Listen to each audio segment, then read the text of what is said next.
And we're gonna get started so that we can be considerate of everyone's time. But in the beginning of this, I would just kind of like to show everybody who doesn't know what goalball is. I'm gonna share this quick video that's 2 minutes long that gives you guys a little bit of history and a little bit of background before Calahan kind of introduces himself and tells you all about him and his experience in training with goalball. That way you guys kind of have a little understanding and background of it.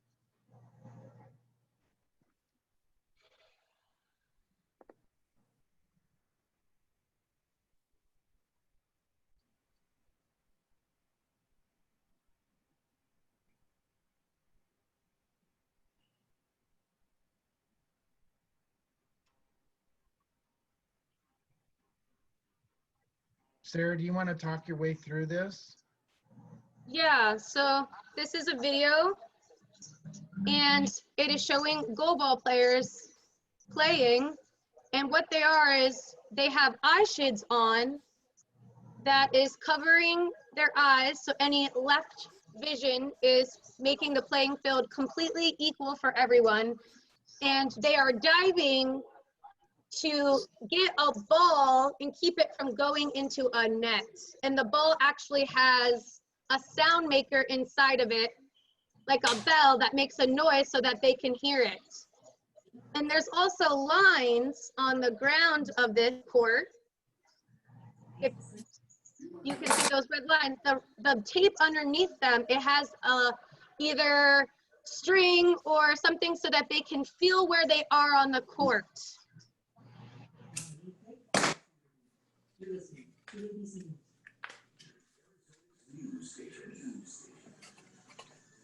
And the goal is, and as you can see, how they score is they basically roll the ball, and if the other team misses it, it goes into the net and they score. And the net is the width of the whole playing field for the goal.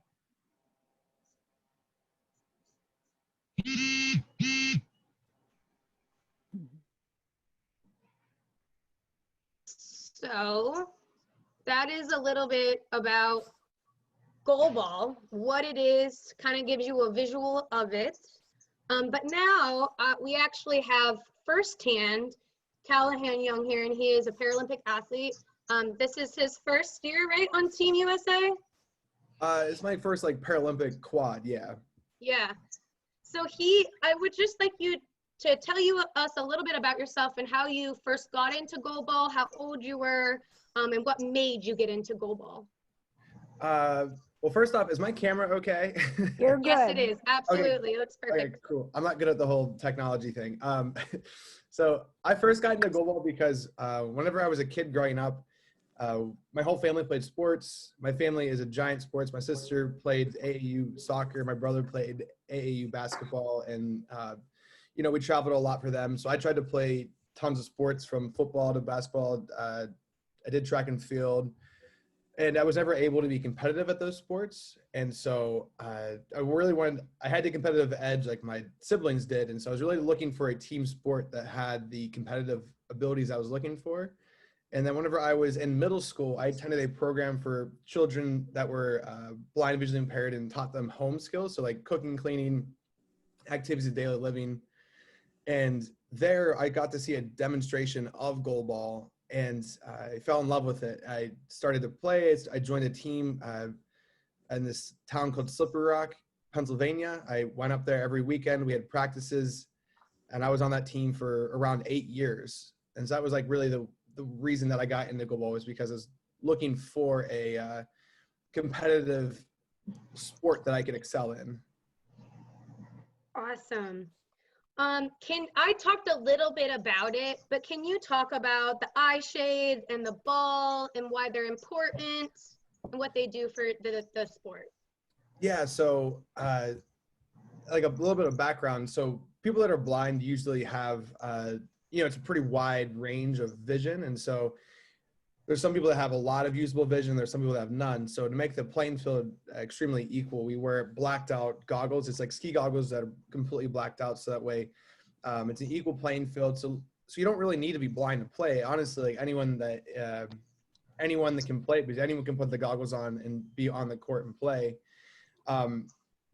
But the court is 9 meters by 18 meters, and 1 meter is about 3 feet. It's about the same as a yard. So if that gives you a good idea, it's about the same size as a volleyball court.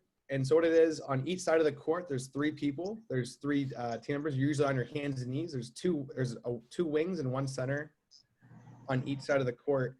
And you're rolling a ball, kind of like a bowling ball. And the ball weighs 3 pounds. It's a thick rubber. And inside there's sleigh bells, like what you find. And you roll it like a bowling ball, and it goes at the elite level for us, it's going 40, 50 miles per hour. So you're sliding from your hands and knees to block that ball with your body, your legs, any part of your bodies. And if it goes through that 9-meter section of the court, it rolls past, that's a goal, since you're trying to keep the ball out of that net. And it's 2 12-minute halves. There's 3-minute halftime. And the ball has to be on the ground. So the ball is completely traveling on the ground 100% of the time. And so there's a lot of different things you can do, like top spin on the ball and different types of throws that you can do to really mix up and try to score on the other team. Awesome. Yeah, and those eye shades do give you a little bit of protection. Like he said, the ball is heavy and it's coming at you very fast. So I've definitely been hit by a goal ball at a slower speed, not at the speed that Calahan, but I've seen him throw the ball and I would never, ever want to be behind it. So when did you know you made it on to the Team USA for the Paralympics, and how did that feel? So this is my first, so every quad, like the Rio de Janeiro 2016, that quad was from 2013 to 2016. And then this quad was from 2017 to 2020, 2021. So, I started traveling with the team in 2017 after I graduated from my undergraduate degree. And, I started to get my foundation on the team. I made our world championship team in 2018. And then last summer we hosted a pretty major competition here in Indiana. And then after that, we had these are all qualifying events, and we didn't qualify for Tokyo until we went to Lima, Peru last September. And so now I'm a pretty solidified member of the team. And so getting the chance to qualify for Tokyo has been just an amazing accomplishment.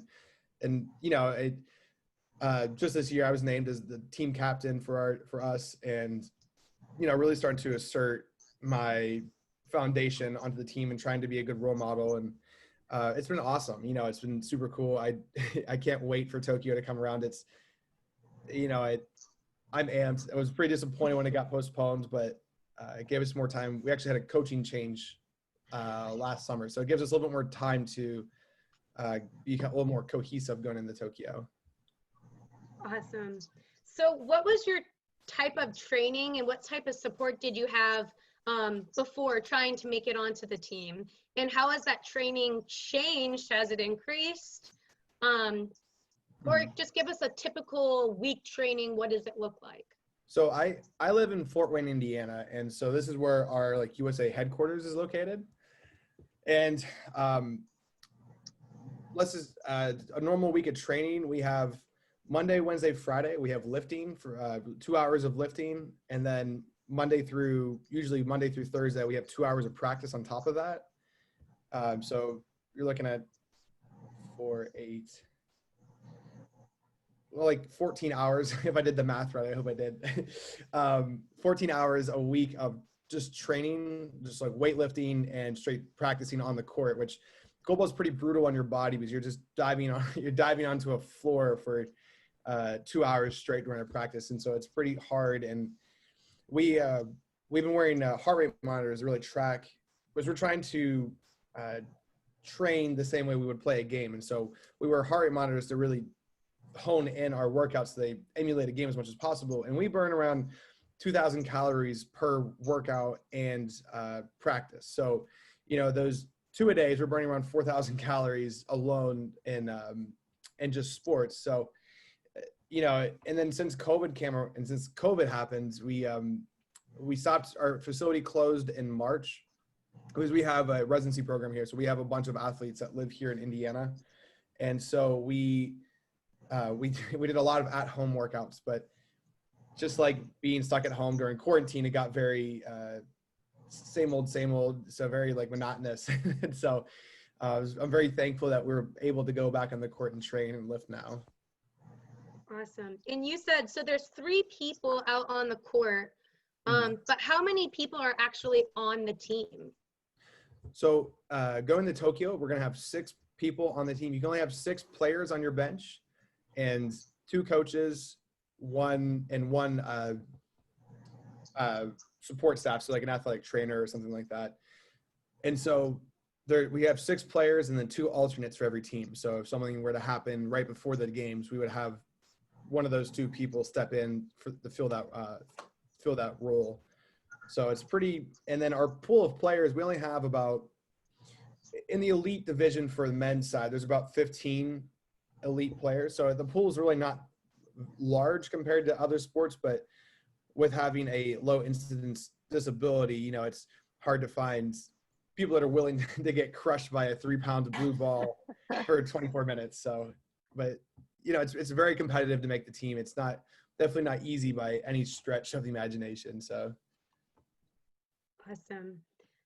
Can you kind of describe the goalball community and what it's like and what it has done for you and what it could do for others?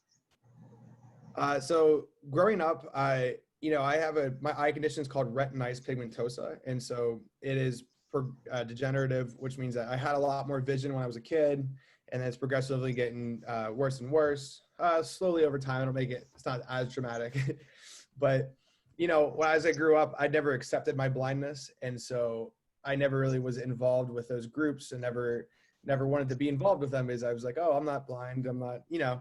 And so now as an adult, I can look back and say, wow, I really am blessed that I had the opportunity to be in this community, because through this, I have a ton of friends that I can always turn to and be like, oh man, some X, Y, or Z happened today, and have someone that can 100% relate to my experiences.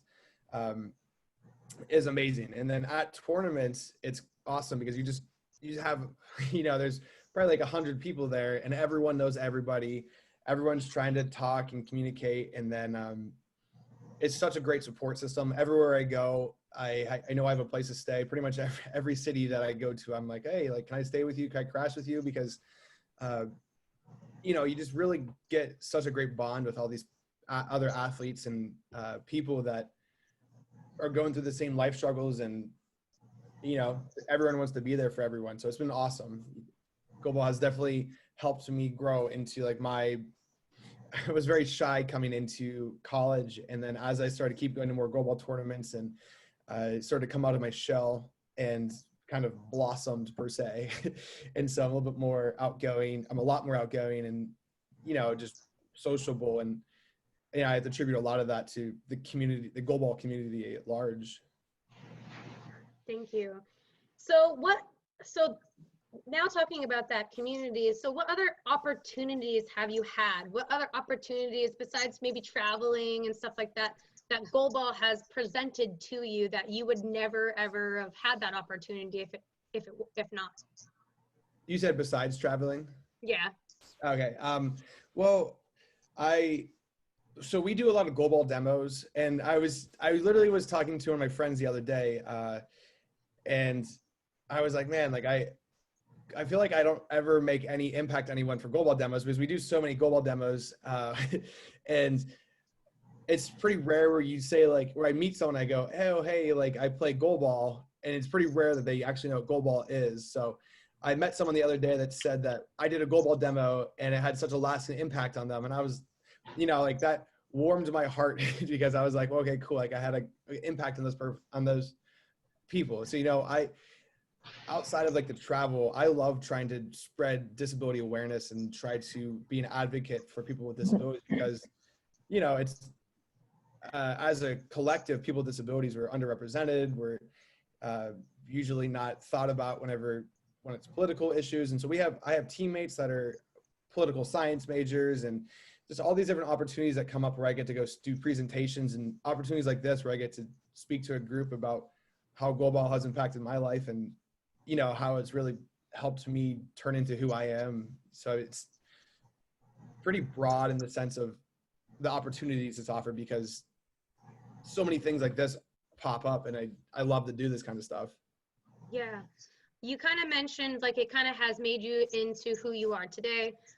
Some of you guys don't know this, but Calahan and me actually have studied at Slippery Rock together, and he studied to be a recreational therapist, and I think he's now going to get his master's in health admin, maybe. Yeah. Yeah. Yeah. So like, what has these kind of like experiences, how does it make you a better rec therapist, or how does it make you more, how has it led you into that career field? Well, I first got into Slippery Rock University, and I wanted to choose like some sort of health field that really I got to work with people, and whether it was with disabilities or not, and try to help them in any capacity. I was thinking about physical therapy, but then I took my first exercise science anatomy physiology class, and I realized that was not for me. And so then I was really trying to explore and find other degrees, and I found recreational therapy, and I fell in love with it. It was awesome. It was exactly what I was looking for. It was getting the opportunity to work with people, any population, and getting to have help them figure out anything that will help them improve their quality of life, you know. And from that, I fell in love with it. Absolutely fell in love. And I got my bachelor's of science in recreational therapy with a minor in adaptive physical activity. And then I'm currently getting my master's from George Mason University in Washington, D.C. In healthcare administration. And with that, my end all goal is to one day, and this is like a long-term goal, but I want to open up my own retirement home, and with the healthcare administration degree, be able to like help run and facilitate the operations. And then also with my rec therapy, I want to have like a pretty wide rec therapy program, because I know how beneficial it can be to people with disabilities or just any population. So Awesome. While you were at Slippery Rock, I kind of do just want to say, talk a little bit about VIP, because it was so small and it's grown so huge, and it's pretty nationally known. So could you just kind of explain to everybody what VIP is, what kind of stuff it does, and your involvement with it? So that program I was talking about where I first saw goalball was actually VIP. They came down and did a goalball demo at the program I was at. And so Wendy Fagan, who is a professor at Slippery Rock University, she runs this program. It's actually now called Envision Blind Sports. They transitioned their names to be a little bit more marketable. And so they host a summer camp every June or July. And so I started going to that when I was in 2007, when I was 12. And I went to that every summer. I joined the goalball team. So we were driving up the Slippery Rock, putting in like the 2 hours each way commute to practice. And my mom and I would go to practice every Sunday. And so we would travel. And then from that, we started traveling to tournaments in St. Augustine, Florida with the VIP team. And then once I turned 18, I wanted to keep on being involved with the program. And so I started volunteering more with them. I started being more involved with the camps, whether it was as a counselor, or just anything I could to really assist in any way that they needed. Mm-hmm. And now they've grown so much and they host so many things. We just had and I go home. So Indiana is a quick 6-hour train ride away from Pittsburgh. So it's an overnight train. So I get to go, it's pretty easy for me to go home, which is awesome. And so actually last Sunday they had a giant golf fundraiser that I went home for, and that was for Envision Sports. And so they host outings probably once or twice a month, and those range from skiing to whitewater rafting, whitewater tubing.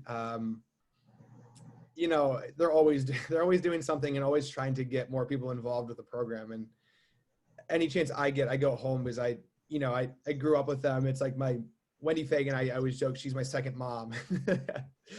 But yeah, and that's basically Envision Sports. They're just always trying to grow and provide more services to people with disabilities. So can you go into a little bit how the pandemic has affected the Paralympics and whether it's your training, when it got postponed, all those different kind of events and stuff. Yeah, so I was actually in Vancouver, British Columbia in Canada whenever the president closed the border to Europe and the NBA got canceled. And so, that was a little terrifying because I thought I was going to get stuck in Canada. And that was in the middle of March. And then I came back to Fort Wayne and, everything was up in the air. We didn't know if the Paralympics were going to happen. We didn't know if any competitions were going to happen. Our residency program shut down, so we couldn't go in a weight lift or train.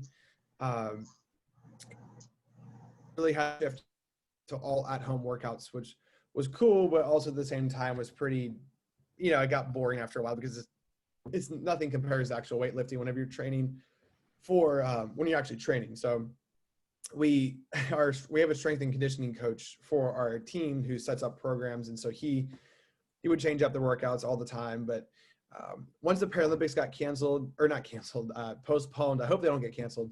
Once they got postponed, that was it was like gut wrenching because this has been my first Paralympic quad. And so it was really hard we have worked so hard for something and it get pushed, it was so close that we could grab it, but then it slipped away. And we had tons of competitions that we were going to travel to. We were going to travel to Prague, Lithuania, Trakai, Lithuania, Malmo, Sweden. We had a Brazil's team was going to come up here and train for a week. So, we were jam-packed with tournaments. And so since COVID hit, it's been kind of just a giant tornado of everything getting canceled. We were supposed to have our national championships that got postponed until next month. Those just got canceled. But, we're all trying to do our part to prevent the spread of the disease. So as devastating as it is for the Paralympics to get postponed, we all understand, we all want to keep everyone safe. The public safety is way more important than sports.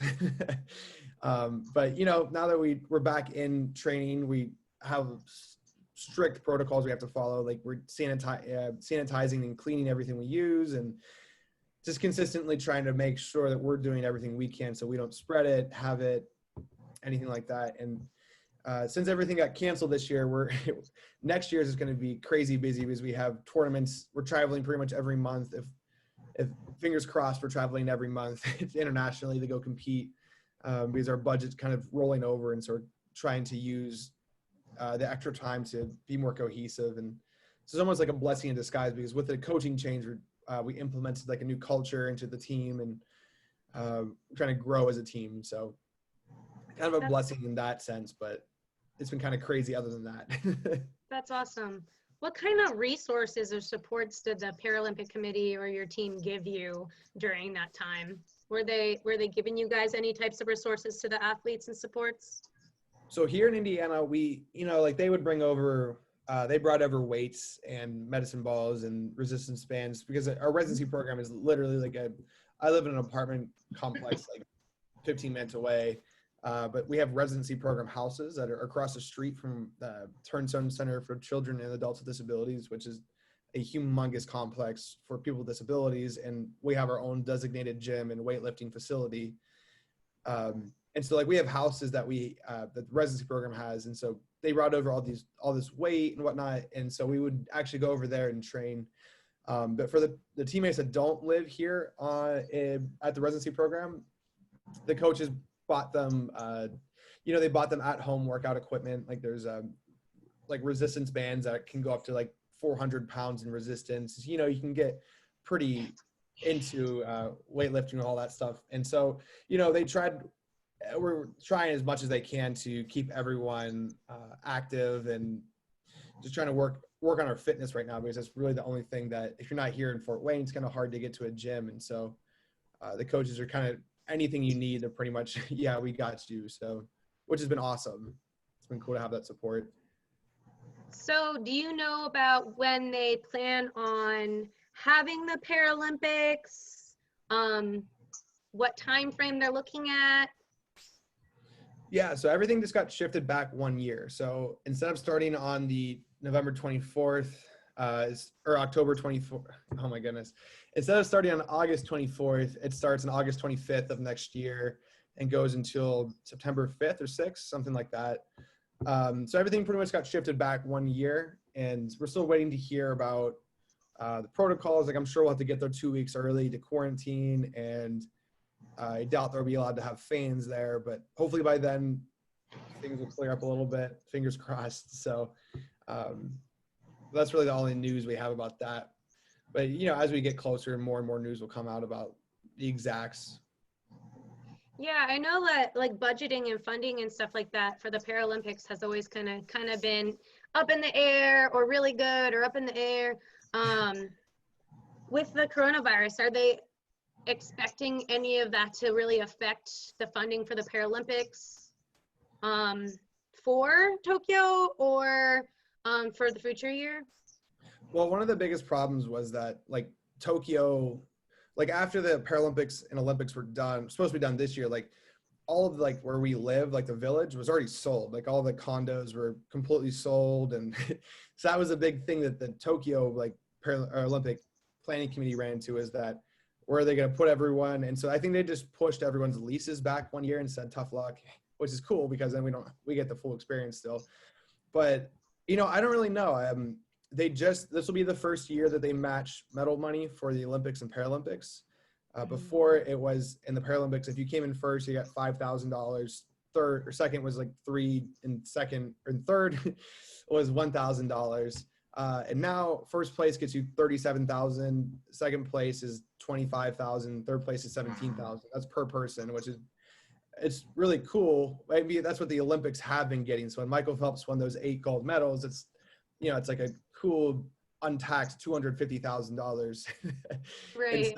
And so now it's cool because now we have that same ability to get that same money. But it's a great question if they'll even have the money to give to us, which, you know, either way, I want to win more than just the money. So it's way more, it's just like an extra perk. So hopefully they have the funding.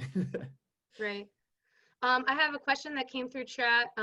They want to know, what is the average age of a goalball player? Could you possibly do maybe like a starting age, and then like the average age of like someone on the USA team? Starting, I mean, we have kids at Envision Blind Sports up in Slippery Rock. We have kids that are anywhere from like 4 to 5 years old. So, I mean, really young. And then I'm 25 years old, and I'm kind of, I'm one of the captains of the team, and I started going to training camps whenever I was 15 years old. I didn't really start to develop and come into my own until I was probably 23, 24. And now I'm able to hone in on my skills at this point. And then, on the USA team, we have players that are the oldest guy on our team is 40 years old. And on the women's team, it's the same. They have a 40-year-old on their team as well. So, on the USA team, the youngest that we have is 22. So 22, I'm 25. We have a couple mid-30-year-olds. So, it's pretty wide range of ages on the team. Is there any difference between women and men's goalball? So, like, we each play in our own pools. Like, they have their own complete tournament. We have our own complete tournament. But the rules are completely the same. And then the ball is exactly the same. So the game is completely similar. It's just we would never play a women's team in a competition.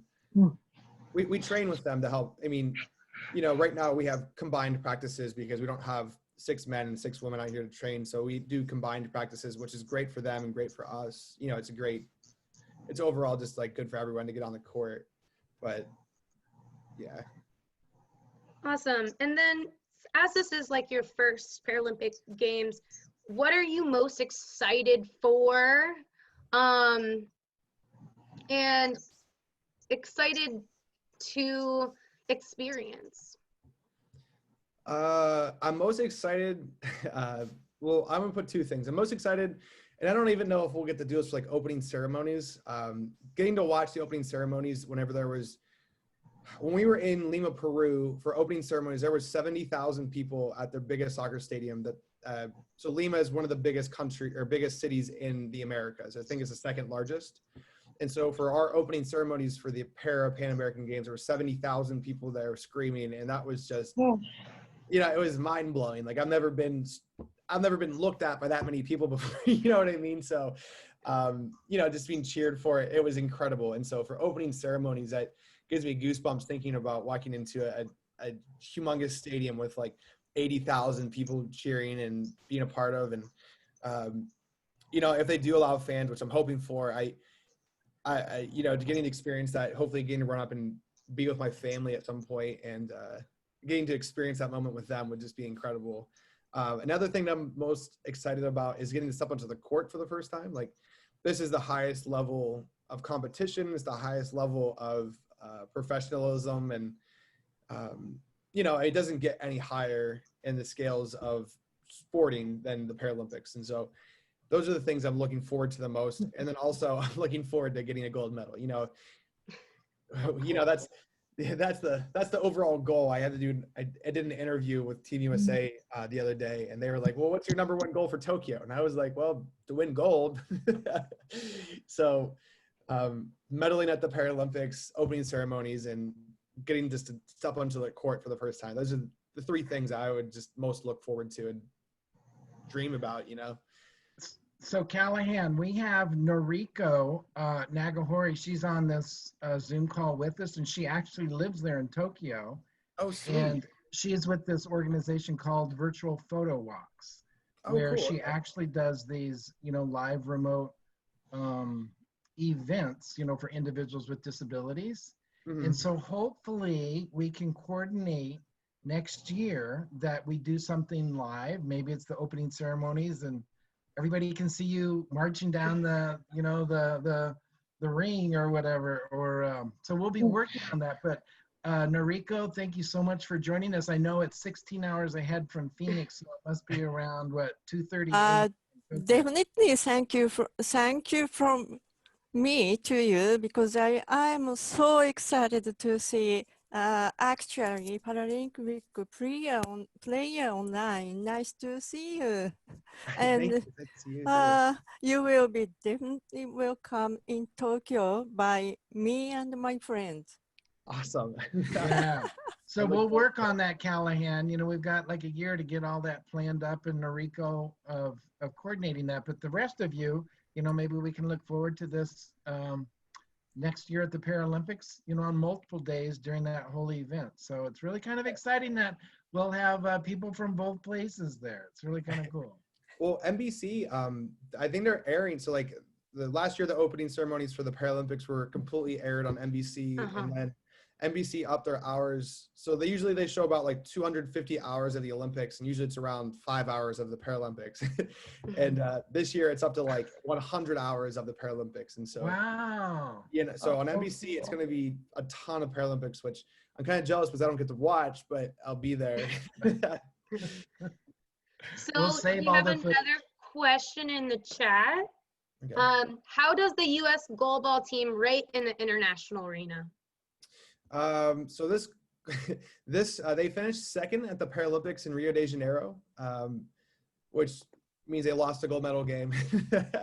I was not on that team, unfortunately, but they won silver. And so, coming off of that, the next big competition was the World Championships, where we came in 5th place, which sounds good, but in like the land of team sports, 5th place is bad. If you don't medal, it's not good. So we've had a kind of rough quad. We've been trying to reacclimate and trying to find our footing, because goalball is a cool sport because it continuously adapts and is just growing every day. It's getting bigger and bigger, and everyone's getting better and taking it more seriously and training harder. And so we really had to refine our footing. And so now we came in second in Peru in last September, and then we had a really good outing in Pajulahti, Finland in January. And so, we feel really confident. So we're probably in like the middle right now. We're like, there's only 10 teams out of the whole world that go to the Paralympics. And so, I'd say we're in the middle right now. Not trying to be too humble, but we could be number one. So kind of transitions into one of my questions. What team are you most worried about? What is your biggest competition? What country is your biggest competition for goalball? So one of the best teams in the world is Brazil. So goalball's kind of like chess, where if you're very strategic and you kind of, you can throw a ball repeatedly and then throw something else so that they think you're throwing that same ball and then hit a perfect shot to score on them. Brazil is really, really accurate. And so in goalball, if you're accurate, you can really do whatever you want. And, you know, we've definitely caught up to the talent. They got ahead of us for a while, but we definitely have made strides to catch back up talent-wise. And so Brazil, Lithuania, Germany, I guess I can go through all 10 teams, but, you know, it's hard to really, I would say Brazil is probably one of the best teams going to the Paralympics.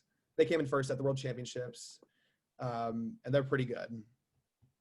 Aside from goalball, what sport are you hoping to observe in Tokyo? And I know have you been to a couple of Paralympic Games prior? So what was your favorite to observe back then? And what are you hoping to observe this coming year? My favorite to observe, sorry to any swimmers out there, swimming was boring for me. I couldn't see anything, and I just heard the go whistle, and then it was just like, okay, what happened? The coolest sport for me to watch, maybe wheelchair basketball, wheelchair rugby. I love both of those sports. I'm trying to think what other sports that we saw that were super cool. Oh, you know what? Sitting volleyball. Sitting volleyball is such an intense sport, and we got to see. Iran actually has a 7 or 8 foot guy on their team, and they're like absurdly good. And so I fell in love with sitting volleyball, and we saw it in Rio de Janeiro. And I know that when we were in Lima, Peru, I got to hang out with a bunch of the women's team, and so they were really cool. And you know, I fell in love with the sport, and so that's the #1 sport I'm looking to watch when I'm there. Awesome. So that's the end of my questions. So I'm going to open it up to anyone else that has any other questions that they might want to ask Calahan. I have one. Alrighty, you can go ahead, Nora. Yeah. I couldn't hear when was goalball was first invented. When was goalball first invented? Yeah. So it was invented in like 1940s, and it was after World War II. And so the purpose of the game is to give blinded veterans that coming back from the war the chance to get on the court, and because it's meant to build like your orientation mobility skills, because there's the lines taped on the floor, there's a net so you can kind of walk around and like reorient yourself to the court and kind of get that confidence whenever you're walking around or trying to navigate a store, so you're kind of oriented and have the confidence in your mobility skills to get around the court. And so, and I think it was in Austria that it was invented. Thank you. Yeah. What? Have you ever played beep baseball, Calahan? Yeah. You have played it? Yeah, I'm awful at it. I'm too competitive, and so like I had a golf outing last week actually, and I determined I'll never play golf again in my life. I was not good. I practiced and I was really good, and then when it came down to it, I hit way more dirt than I did any balls, and so. But beep baseball is fun. I do love it, and one of my really good friends, he plays on the Indianapolis team, and they actually, so they have their own, they don't join the Paralympics, they have their own World Series, and their team has won like the past 3 years in a row. And it's cool because whenever you win the World Series of beep baseball, you get your name and photo actually in the Major League Baseball Hall of Fame. They have a beep baseball World Series Hall of Fame in there, which is cool. It was super cool. And the MLB gives them these big World Series rings, and it's super cool. We have a field, at our park, but we've never used it. And I don't even know if there's a team in Phoenix. Oh, okay. It's interesting. We'll have to work on that, Sarah. There is a team in Phoenix. it's out of Ability 360, but I'm not sure right now because Kelsey Bakken was leading it. So I'm not sure if they're continuing it, but I know they did have a team that they at least basically showed people the sport. It wasn't a huge tournament type of thing. I have another question. What cuisines would you like to try in Tokyo coming from Noriko? You know, I'm pretty open-minded, so honestly, anything. Every time I go to I love experiencing the culture of everywhere I go. I've had a great experience with that everywhere besides I was in Moscow, Russia, and the cuisine in Russia was just awful. You know, I appreciate the effort they put in, but it just wasn't what I was looking for. But, you know, I'm looking to try, you know, really anything, any China restaurant that we go to, I'm always down to try to get like sushi or anything like that. I'm pretty much game for anything. So if you have any recommendations, I'd love to hear some. Awesome. And then I have a question. So this sport is for people who are blind and visually impaired. Have you ever had someone, whether you were just training them, they're a kid, they're young and just getting into the sport, but maybe they also had another physical disability on top of that, maybe they used a wheelchair? Yeah, so I worked at a summer camp in Malibu, California for kids that are blind, visually impaired called Camp Bloomfield. And we had a bunch of kids that were in wheelchairs that were also blind. And, you know, we found it pretty easy to adapt, whether they're in their chair or if they wanted to get around and really use their arms more or less to help them navigate the court. Any way that they felt comfortable or any really way that they wanted to do, we were pretty successful at adapting the sport to really anyone of any level. So it's pretty cool. I mean, from blind to not blind or any other disability, goalball is such a unique, because pretty much any way you want to play it, anyone can play it, which is awesome. Great. Do we have any more questions for Calahan?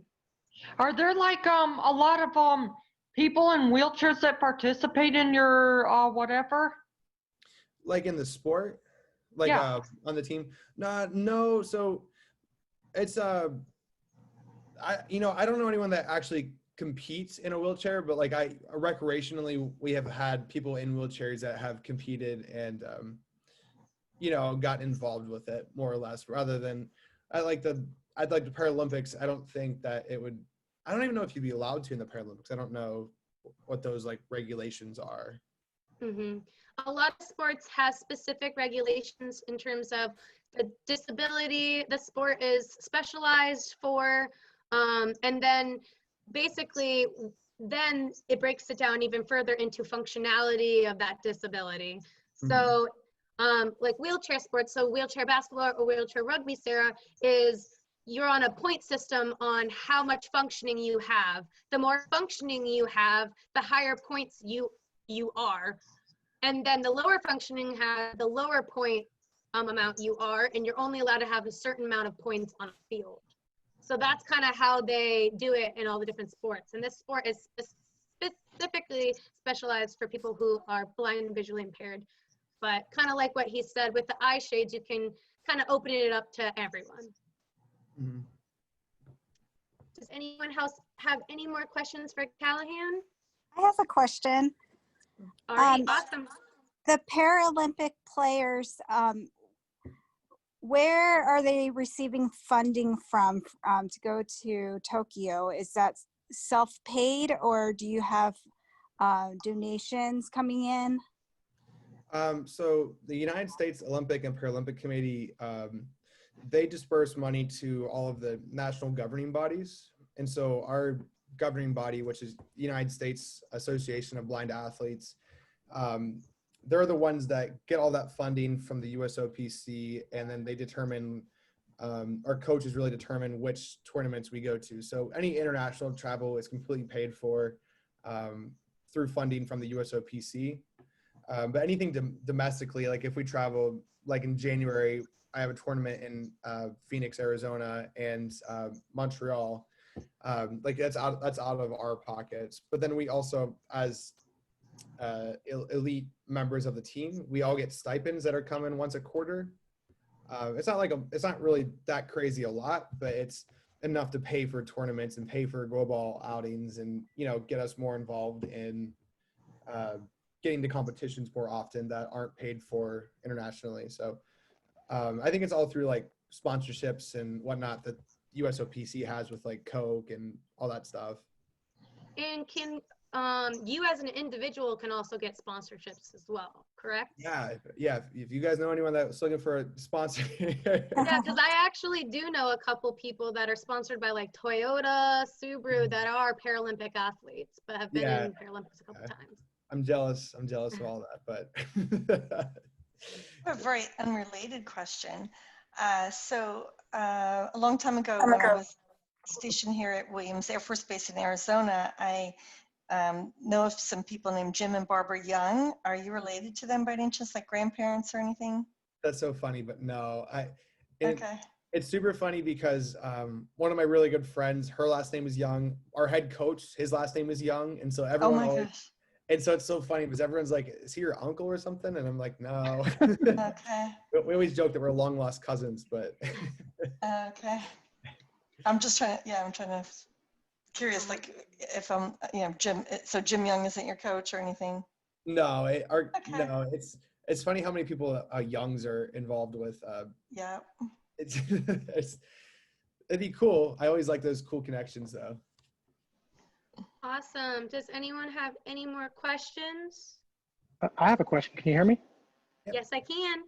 Hi, Calahan. My name's Dan.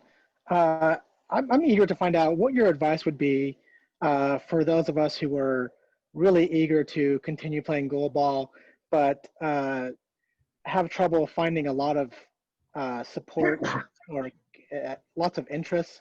So what would you suggest for someone eager to develop goalball in a community that doesn't have a very strong following as of yet? Hey Dan, are you in like the Phoenix area? Yes. So there's actually a Phoenix, there's a team based out of Phoenix. I can get you their information. Yeah, but there's actually a team in Phoenix, and they're the Arizona Sting, and they actually they travel to competitions pretty regularly. The women's head coach, actually, he lived in Tucson, Arizona, and he was the coach of that team for a while. But if you can reach out to people like, so the head coach of the men's team, his name is Keith Young, and the head coach of the women's team is Jake Jakowski. And if you go onto usaba.org, there's a lot of great resources on there of like getting in contact with people to help get you in contact with teams in Arizona or teams in nearby cities that you can get more involved with. So Gotcha. I kind of have the US ABA's website up. If you guys are interested about learning more or what he's talking about. And then you can also learn more over here at the Paralympics /goalball. Yeah. Okay, great. Thank you. Yeah, but Dan, on the USABA page, there'll be if you look for Jake Jakowski or Keith Young and shoot them an email, and then they can get back to you and get you some more information on like local teams and local organizations that can that you can get involved with, because goalball is, I always joke, it's a cool sport you've never heard of, and there's people out there that want to play that just don't play because they don't know there's a team like 10 miles away. And it's hard. But yeah, no, we'd love to get you. I love getting people involved, and so that'd be a great way of just emailing them. Thanks, Calahan. Yeah. So that's Ability 360 there. Yeah. And it's not Kelsey, so it's Callie. And then they have Nina, and then they have the VETS program has one, it says. But it doesn't say. Callie's no longer at Ability 360. She's not there anymore? No, she left a few years ago. Yeah. They're not up to date. So they're not up to date at the USABA. That doesn't surprise me. But I mean, it's a good starting point. You can call them and. But I can definitely get you that information, Dan, if you just, I'll put my email in the chat box. Okay. And send me an email and I will send you some resources. I appreciate it. Any Well, other questions for Calahan, Calahan? Oh, there you go. I just wanted to say thank you so much, for taking the time out to speak with us today. And I'm really looking forward to learning more about goalball and seeing, you in action next year at the Paralympics. Yeah, And then Rico, we'll be setting up a meeting, with all of us to kind of discuss all that stuff. Thank you so much. And maybe, probably I'd better, broadcast what he's doing in Tokyo next year. That would be cool. You would sweet. have your own personal little person that is trying to get you in action. Okay. Help me look cool. Yeah, I'll help you get some sponsorship. Exactly. Listen, I'm 6'7". Someone needs a. You'll have paparazzi before you even get there. I think he's frozen.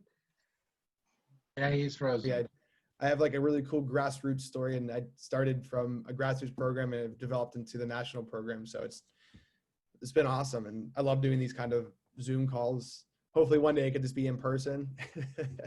Hopefully one day. You said Phoenix, Arizona. It feels like I'll be there, So Yeah, just let me know. Yeah, in January it's the at Ability 360 they host a tournament. Sweet, yeah. I will figure out the date, and I will actually be there. I can already promise you that. Well, thank you so much. It was so nice to have you guys. Hopefully you can join us again for another virtual adventure, and hopefully I can come see you, or we can get a group to come see you at Ability 360 in January. That would be pretty fun. Awesome. But I'm just now going to open this up to anyone else that wants to socialize. Calahan, you can hop out. Next week, we are doing a virtual adventure with Central Arizona Mountain Rescue. This is the same organization that we partnered with, taking Doug Clow, who has ALS, up Camelback Mountain in our Trailblazer, which is a double black diamond. Central Arizona Mountain Rescue is going to be on and talking about all the different mission rescues and the equipment that they use for the rescues. And then next month, Jerry is going to be headed down to Mexico, and we are going to be partnering with a cafe called So Cheese in Mexico, and they're going to be teaching us how to make homemade chili rellenos and homemade tortillas. And Jerry, it's going to be a bilingual event. Jerry is going to be translating in English, and Lupe is going to be speaking in Spanish. So you guys are welcome to join us. But you guys are open to talk among yourselves until about 12 p.m. Cool. Thanks, guys. Thanks, everybody. Thank you. Thank you. Thank you, everybody. Bye. Thank you.